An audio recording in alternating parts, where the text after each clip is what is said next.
हरे कृष्णा। जो भगवान के शुद्ध भक्त होते हैं वे भगवान के दिव्य नाम का प्रचार करने हेतु किसी भी बड़े से बड़े खतरे की भी परवाह नहीं करते। उसके लिए फिर उन्हें आशीर्वाद मिले या अभिश्राप, उनके जीवन का उद्देश्य तो मात्र भगवान के नाम, रूप और लीलाओं का प्रचार करना होता है। एक बार ऐसा ही एक अनजान खतरा मोड़ लिया था नारद मुनि ने। अब क्या हुआ था कि उस समय ब्रह्मा जी के दिन का प्रारंभ हुआ था। उनकी इच्छा यही थी कि उनकी संतानें आगे चलकर इस सृष्टि का विस्तार करें। तो इसी उद्देश्य से प्रचेताओं के पुत्र दक्ष ने भी भगवान विष्णु की घोर तपस्या करना आरंभ किया। अनेक वर्षों तक उन्होंने कठोर अनुष्ठानों का पालन किया और भगवान श्री हरि को हंस गुह्य प्रार्थनाएं अर्पित की। दक्ष द्वारा किए गए इतने कठोर परिश्रम और प्रार्थनाओं को सुनकर भगवान श्री विष्णु उनके ऊपर प्रसन्न हुए और उस पवित्र स्थान पर प्रकट हुए। कृतपादः सुपर्णां से प्रलम्बाष्ट महाभुजः चक्रशङ्खासि चर्मेषु धनुः पाशगदाधरः पीतवासा घनश्यामः प्रसन्नवदने क्षणः वनमाला निविताङ्गो लसच्छ्रीवत्सकौस्तुभः महाकिरीटकटकः स्फुरन्मकरकुण्डलः काञ्च अङ्गुलीयवलय नूपुराङ्गदभूषितः। सुंदर पीताम्बर से सुशोभित भगवान नारायण के चरण कमल गरुड़ के कंधों पर टिके हुए थे। उन्होंने अपनी अष्टभुजाओं में अनेक शस्त्र धारण किए थे।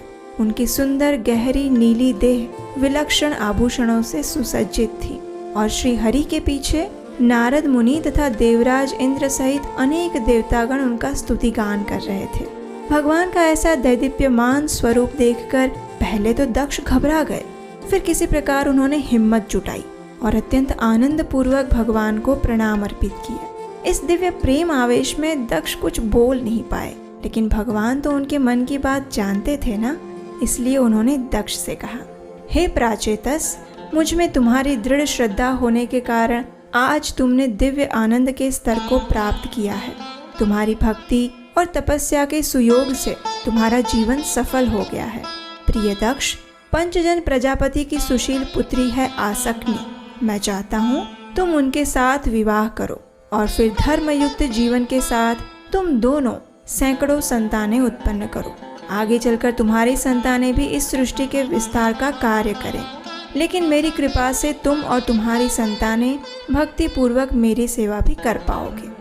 इस प्रकार दक्ष को आदेश देकर भगवान श्री हरि वहां से अंतर्धान हो गए और प्रजापति दक्ष ने भगवान के आदेश का अक्षरशः पालन किया।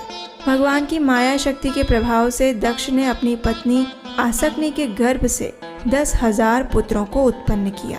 उनका नाम पड़ा हर्यश्व। ये सभी पुत्र विनम्र और आज्ञाकारी थे।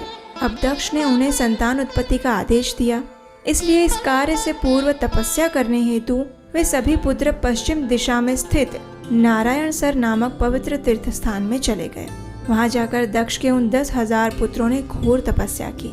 अपने पिता की आज्ञा का पालन करने के लिए वे शारीरिक और मानसिक रूप से शुद्ध हो चुके थे। लेकिन अब भगवान के शुद्ध भक्त नारद मुनि को ये बात अच्छी नहीं लगी।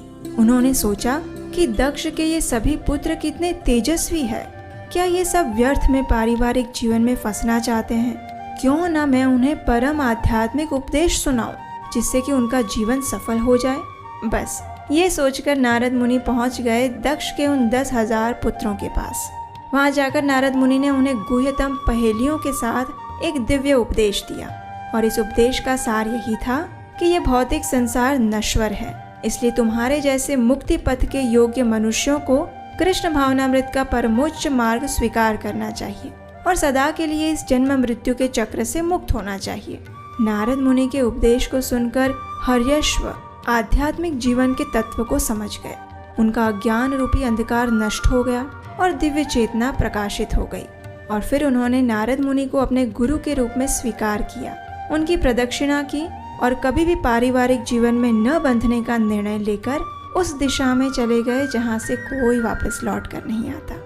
इस प्रकार हर्यश्वों को भक्ति पथ का मार्ग दिखाकर नारद मुनि प्रसन्नता पूर्वक फिर से संपूर्ण ब्रह्मांड में विचरण करने लगे। कुछ समय बाद उन्होंने दक्ष के पास जाकर ये सूचना दी कि अब उनके पुत्र परम आध्यात्मिक मार्ग पर गमन कर चुके हैं, इसलिए वे आपकी संतान उत्पत्ति की इच्छा पूर्ति हेतु वापस नहीं लौटेंगे।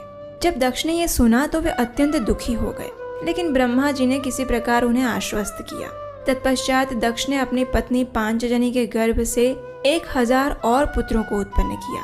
उन्हें भी दक्ष ने उसी प्रकार संतान उत्पत्ति का आदेश देकर तपस्या करने हेतु नारायण सर भेजा, और फिर एक बार वही हुआ जो पहले हुआ था। दक्ष के इन मेधावी पुत्रों के ऊपर नारद मुनि को करुणा आ गई, और फिर एक बार वे उनका भी उद्धार करने के लिए वहां पहुंच गए। नारद मुनि ने उन्हें भी परम सत्य का ज्ञान प्रदान किया और उन्हें समझाया कि वे भी अपने बड़े भाइयों के पथ का अनुसरण करें। अब देखिए, नारद मुनि एक बार किसी पर कृपा कर दें तो उनकी कृपा दृष्टि कभी विफल नहीं जाती। तो बस दक्ष के ये 1000 पुत्र भी अपने बड़े भाई की भांति ही सांसारिक जीवन की सारी इच्छाओं को त्याग देते हैं और वैराग्य का मार्ग स्वीकार करके उस पथ पर निकल पड़ते हैं। ये देखकर नारद मुनि बड़े प्रसन्न हुए, लेकिन इस ओर दक्ष प्रजापति को कुछ अपशुकन दिखने लगे थे। अब ऐसी बातें छिपाई कहाँ छिपती है, तो बस उन्हें भी इधर उधर से समाचार मिल ही गया कि उनके पुत्रों का दूसरा दल भी नारद मुनि की बातों में आकर वैराग्य पथ पर चला गया है। ये सुनकर प्रजापति दक्ष को बड़ा क्रोध आया और शोक भी हुआ। अब देखिए, भगवान के शुद्ध भक्त नारद मुनि जानते थे कि यदि कोई व्यक्ति शोक में है तो वह कृष्ण भक्ति को जल्दी स्वीकार कर लेता है। इसलिए अब वे प्रजापति दक्ष को भी भौतिकवादी जीवन से मुक्त करने के उद्देश्य से वहां पहुंच गए। लेकिन ये तो प्रजापति दक्ष थे। जैसे ही उन्होंने नारद मुनि को देखा तो क्रोध में वे तमतमा उठे, उनके होंठ कांप रहे थे और उन्होंने नारद मुनि को अत्यंत कटु वचन कहना प्रारंभ किया। दक्ष ने नारद मुनि से कहा, अरे मूर्ख, तुम जैसे लोग साधुओं के वस्त्र तो पहन लेते हो, लेकिन वास्तव में पाखंडी होते हो। एक तरफ भगवान के सेवक होने का दावा करते हो और दूसरी ओर इतना घृणित कार्य करने में तुम्हें जरा भी लाज नहीं आई? तुम्हें क्या लगता है सिर्फ वैराग्य की भावना उत्पन्न कर लेने से ही व्यक्ति इस भौतिक संसार से मुक्त हो जाता है? अभी तक मेरे पुत्रों के ऊपर समाज के अनेक ऋण थे और इस वैदिक पद से उन्हें भ्रमित करके इस जगत में और परलोक में तुमने उनकी प्रगति को बाधित किया है। तुमने मेरे निष्पाप बच्चों को अकारण ही भ्रमित करके मुझे अत्यंत गहरी ठेस पहुंचाई है। इसलिए मैं तुम्हें श्राप देता हूँ कि भले ही तुम संपूर्ण ब्रह्मांड में भ्रमण करते रहो, लेकिन कहीं भी तुम्हारा घर नहीं होगा। जब नारद मुनि ने ये श्राप सुना तो वे मंद मंद मुस्कुराए और उन्होंने कहा, तद बाढ़म, अर्थात ऐसा ही हो। अब देखिए, नारद मुनि के अंदर दक्ष को प्रतिश्राप देने की क्षमता थी, लेकिन उन्होंने ऐसा किया नहीं, क्योंकि वे एक सहनशील और दयालु साधु थे। इसलिए उन्होंने इसे भगवान की इच्छा के रूप में स्वीकार किया और फिर एक बार भगवान की शुद्ध भक्ति का प्रचार करने के लिए निकल पड़े। ऐसे ही तो होते हैं सच्चे भक्त, है ना? तो ये थी आज की श्रीमद् भागवतम की विशेष कथा। इस